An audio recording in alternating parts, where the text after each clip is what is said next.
What's up, y'all? You know what time it is? It's about to be that time. Damn, son, where'd you find this?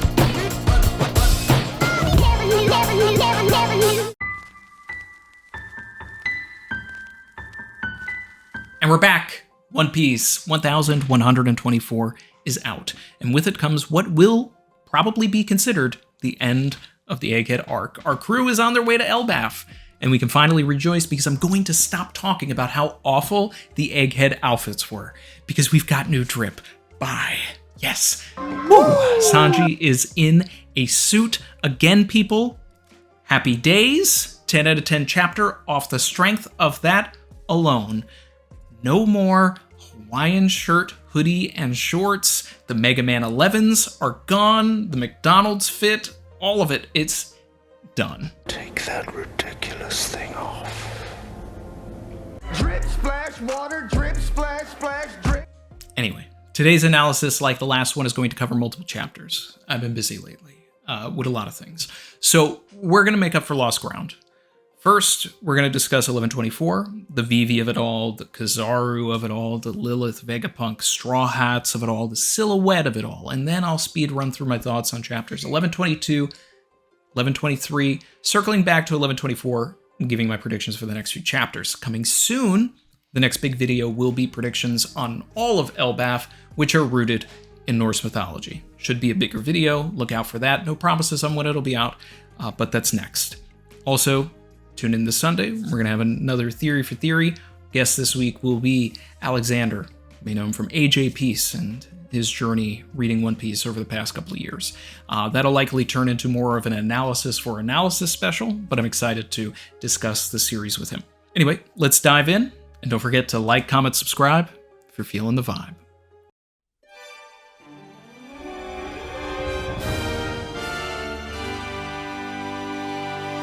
We start off at one of my absolute favorite places to be in the series, the World Economy News airship. We have the DJ of the news, big news. Morgan's gushing about all of the new scoops that he's about to send out to the world, which would imply that we should be getting a new paper soon. Love those chapters. Many are expecting bounties, and while just about every member of the crew did have an opportunity, even if it was just for a second, to attack a Gorosei, I'm a little hesitant to expect bounties. And my reasoning for this, and biggest factor, is Usopp's lack of a big moment on Egghead. Obviously, those are coming on Elbaf, but Oda has had a consistent gag with Usopp's bounties. If you've noticed, he has followed in Luffy's progression. You know, he's trailing him a little bit, but Usopp has a 500 million bounty, which is what Luffy had after Dressrosa. And then after Whole Cake, he went to 1.5 billion. So Usopp's next bounty, logically following the progression of the gag, should be 1.5 billion, but he didn't do anything on Egghead to warrant that. So maybe we get a placeholder, we break up the gag, that's Usopp's bounty after Elbaf. Let's say hypothetically everybody does get bounties. What would they be? Luffy, I would expect to jump to 4 billion, somewhere around there. That would put him in the same area of the other emperors. It would put him at basically a level playing field with Shanks, and Blackbeard, and even the former emperors, Kaido and Big Mom. Now, it was suggested maybe he has a 4.4 repeating bounty, which would echo his laugh, shi, which is another way of saying 4 in Japanese. I really love that suggestion. It should also be noted that the word shi is also the Japanese word for death. And they are so superstitious that, like in America, some buildings will not have a 13th floor. Many buildings in Japan do not have a 4th floor. So when Luffy's laughing, not only is he going 44444, he's saying death, death, death, death, death, which has led many to believe that Luffy will die at the end of the series, or that D stands for death. I still believe that the D is a sideways smile, or a moon, or every single suggestion all at once. And eventually, I do expect end of series Luffy to have a 5.6 Gomu bounty. Now, one of the interesting questions is what's going to happen to Sanji? Because Sanji really had a great showing in the Egghead arc. So I believe just like after Whole Cake Island, Sanji would re-establish himself as the number 2 in the crew during Elbaf.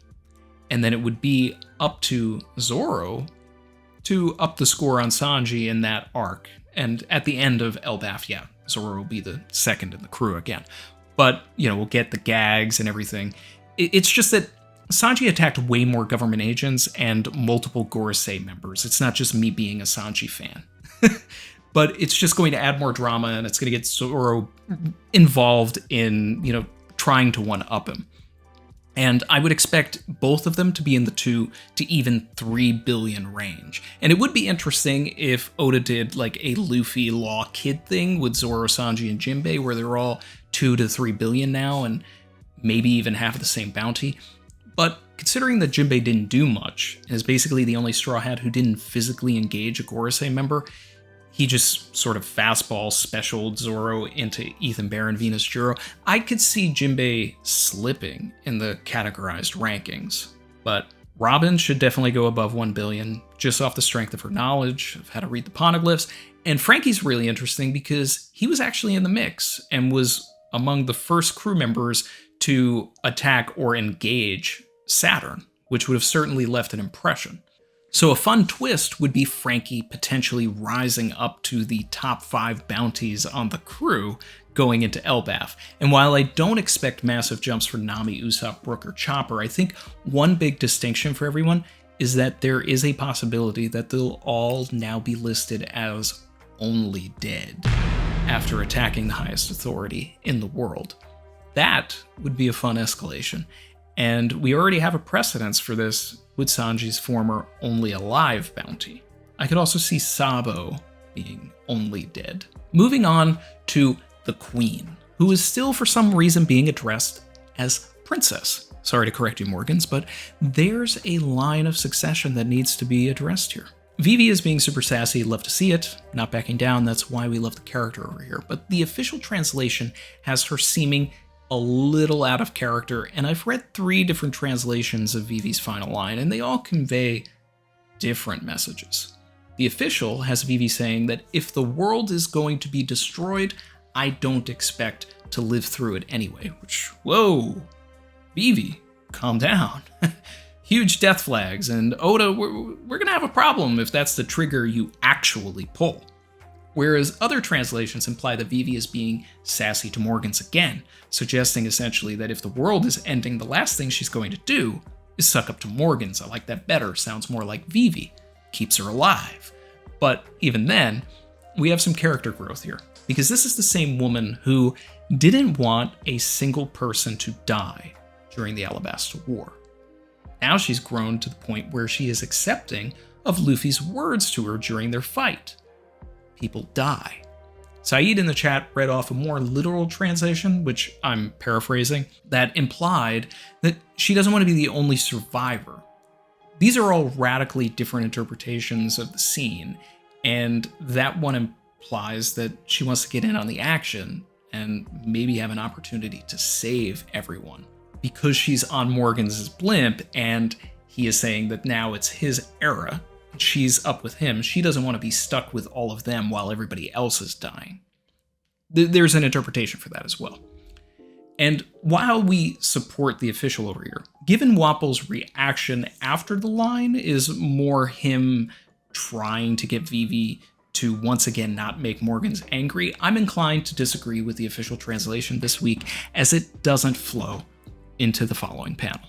Now, an interesting parallel in chapter 1124 is that you have Vivi projecting strength with an impulsive and direct speak your mind spirit, whereas Luffy is mourning the loss of one man.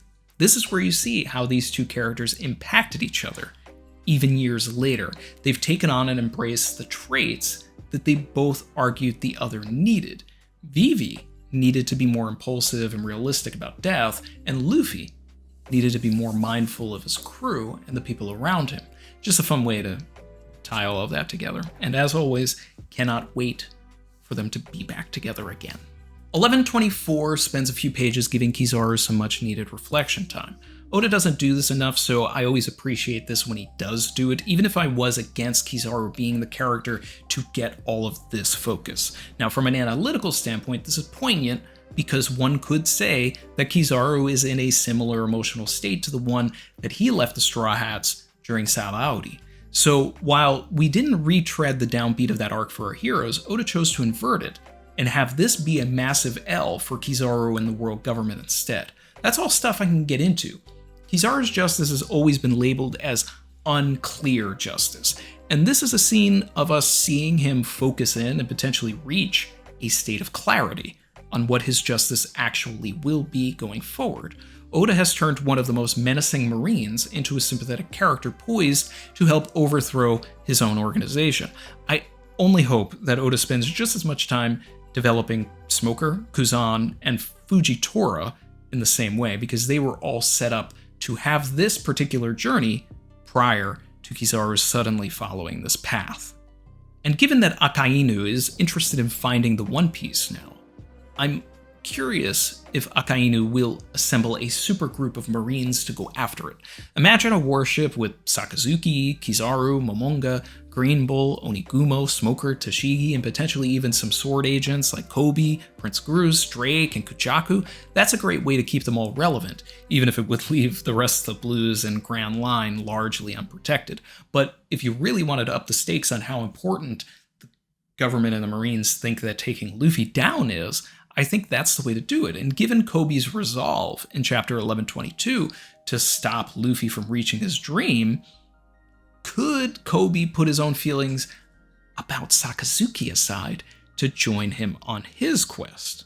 The drama writes itself. On the Elbaf ship, we have a bunch of really wholesome, fun scenes going on. I love the zoomed out panel of them all on the giant couch as little specks, so much fun. And the bit with the grapes, hilarious. Zoro channels his punk hazard and posts Eni's lobby energy, calling out his captain for acting unworthy.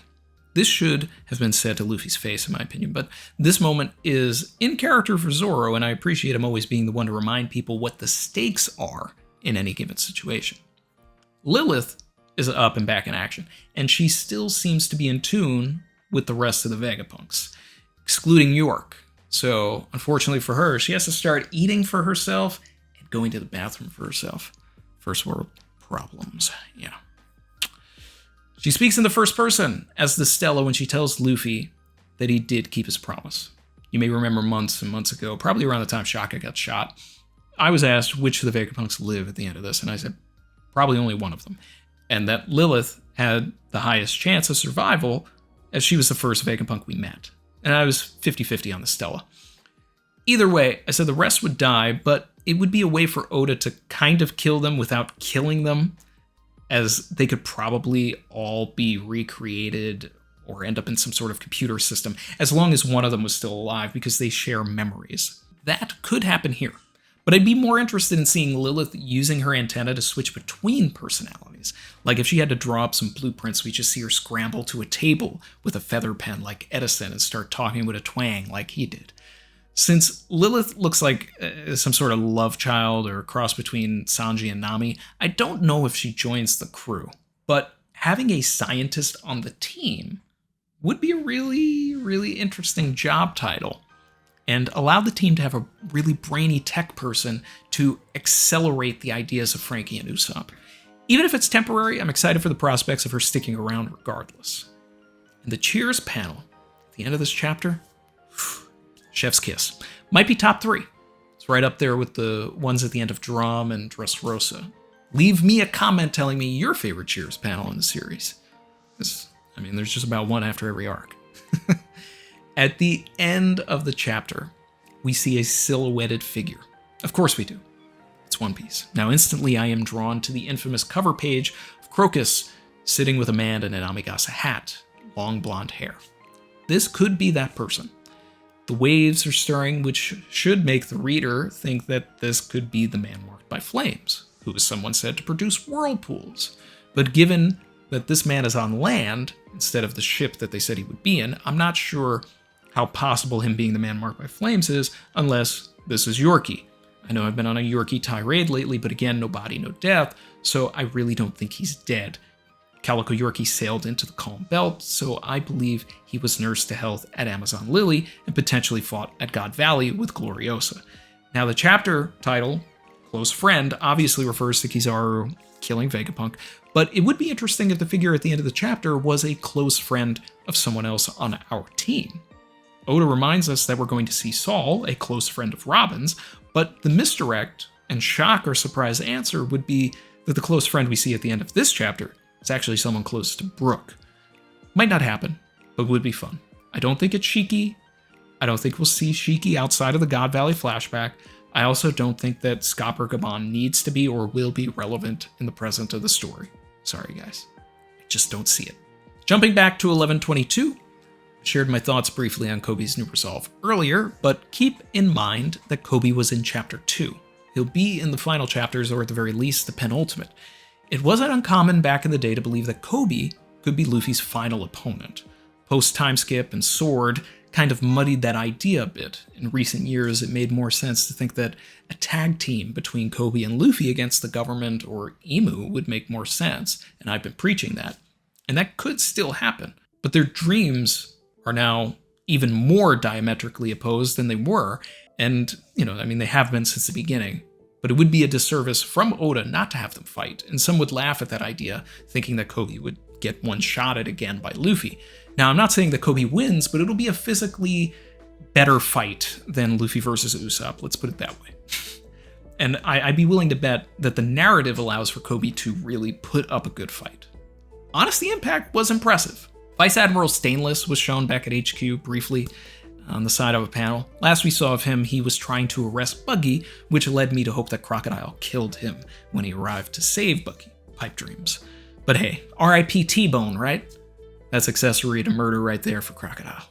The Haki ripcord was really interesting. Obviously the greatest display of Haki in the series, but I think I'll feel just how grand it is supposed to feel when it's animated. Many things that happened during Marineford were like that week to week. Huge epic attacks over a double-page spread that really only start to shine when they're animated versus on the page.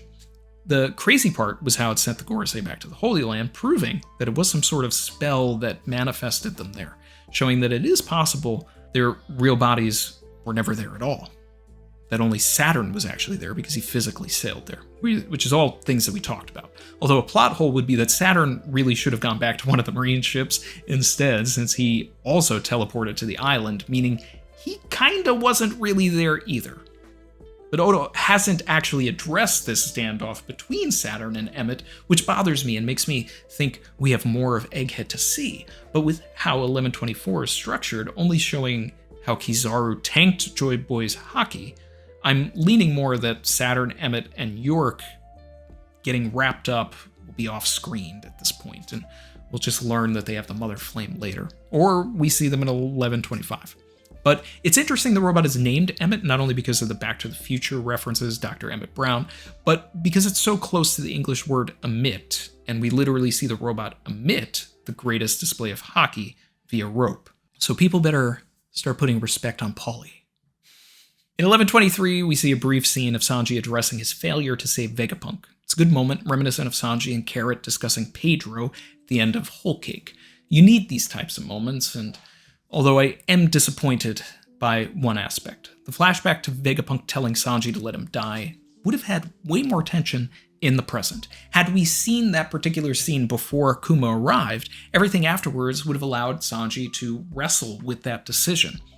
On screen, in front of us in real time, we would have been able to milk way more character out of that, and ultimately this scene of him looking at the dead body would have hit more. A common criticism of Oda's is that the ASL flashback came after Ace died. Flashbacks should inform the present and not the other way around. You don't do something crazy and then have a flashback to explain it. Whether it's your style or not, it always comes off feeling like a retcon. This is why people also made fun of the Caesar flashback for Chopper during Onigashima. Now, the Vegapunk flashback was necessary, but also just a lot of yapping. I'm glad we got it, but I would have appreciated it more if I left the flashback feeling that Vegapunk truly was the smartest guy in the world. Instead, I feel like Vegapunk did a lot of stupid things during Egghead and never really had the all according to plan moment that we all expect from characters like that. It's a subversion of the smart scientist trope, but also a departure from the reality of the world because he literally had the brain fruit. I think Oda wanted to have Vegapunk feel like Doctor Strange predicting the end of Endgame, but it just never really got there for me. Now, the really interesting thing of the flashback was the mention of cloud plants. This implied to me that we may need to make Sky Islands at some point, which led me to wonder if Sky Islands, Skypiea, Burker, etc. were man-made to begin with, and were made by the Ancient Kingdom. Seems pretty likely at this point, furthering that Skypiea is relevant. Back to 1124 and the predictions going forward.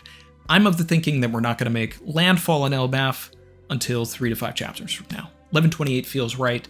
We need to see the newspapers land and get updates on other factions. Now, if Oda does have us arrive on Elbaf and disembark in the coming chapters, then Oda's likely going to do what he did at the beginning of Egghead and split up the early Elbaf chapters, alternating with other factions. Kind of like how he would spend half a chapter in Egghead and then go to Winter Island, that kind of stuff. Now, me personally, give me another generational run like 1079 to 1089, where we're not really spending any time with the Straw Hats. Show me the Cross Guild making a move, updates on Moria, Impel Down, Where's Law, Sengoku and Tsuru, Garp, who was impatiently waiting for Big Marshall at Hachinosu, we need Caribou spilling the beans, what's going on with Bakin, Shanks, what was Smoker carrying, will Sakazuki and the Marines leave McDonald's for the One Piece, or head to Elbaf? Where's Vivi going? What's the Revolutionary Army's next move? Hancock's next move? The Grand Fleet? Do any of the other supernova even matter anymore? Find out next time on One Piece Z. Maybe. Either way, we're in for some exciting content coming soon, and I'm grateful for Egghead, but it didn't shape up to be the arc that I had hoped it would be at the beginning. My expectations as a sci-fi fan were just too high. And the fits, as always, should have been better. No. Never again, Oda, please. Give me something very drippy in Elbaf, which, I don't know, Viking garb isn't necessarily a good look. But hey, let's see. I'm gonna give it, I gotta let it breathe. Anyway, that's gonna wrap things up, guys. If you made it to the end, leave me a comment saying #goodbye Egghead. Talk soon. Thanks for all your support. Like, comment, subscribe for feeling the vibe.